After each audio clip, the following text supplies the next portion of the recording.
What are your thoughts on twin charging turbo and supercharge a B8S4? If someone did it, would you tune it for them and break another world record? Also, what would you recommend for supporting mods at that power? I would assume that setup could do 1,000 horsepower, so probably rods and pistons. Is the B8 even capable of delivering the fuel necessary for a twin charger setup? Well, it depends. I mean, it's all going to be depending on how much power you're making for how much fuel you're going to need. So, saying a twin charger setup, that could be anything. It could be stock power all the way up to the moon. The B8S4 is already limited on fuel delivery with the stock power adder. So, no, you would certainly be into very custom fueling, very custom everything, intake tract, all of that, obviously. Yeah, and two chargers aren't necessarily better than one.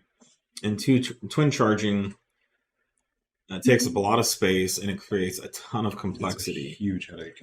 And so typically with a twin charger setup, if you wanted to utilize it well, you would say use a supercharger to bring the power on and get a bigger turbocharger up and running. But that means at some point you need to take the supercharger out of the inlet and redirect airflow to the bigger turbo unit once that's coming up on boost. So could you just install 1,000 horsepower supercharger? Sure. Or 1,000 horsepower turbo? Absolutely. You'd probably experience some more lag, but you would reduce the complexity greatly.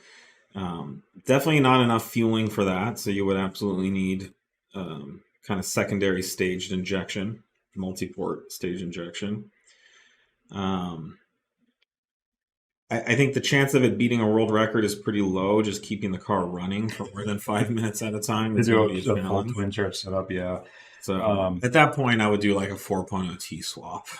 Or just like, I think the biggest thing is like, what problem are you solving that a twin charged is going to fix? So what is it?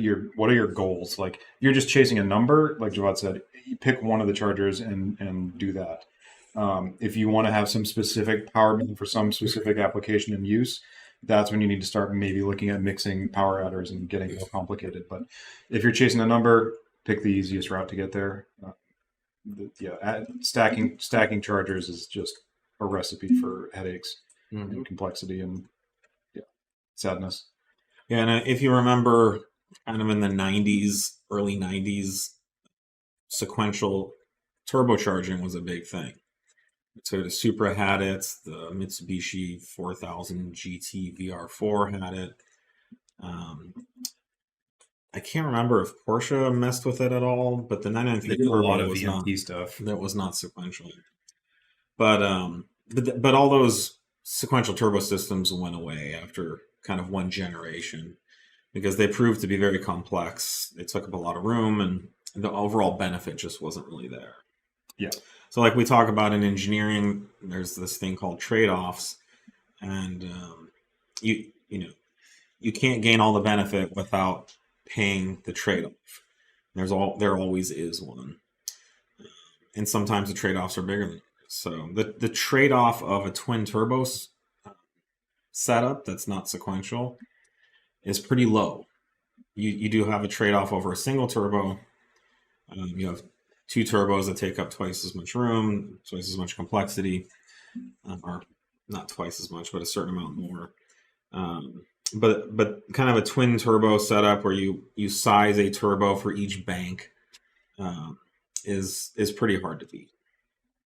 Even and especially now you have things like with variable cam timing and valve timing, advanced ECU controls functionality, FSI, direct injection, all these things make it so that you don't need a overly complicated pressure adder system.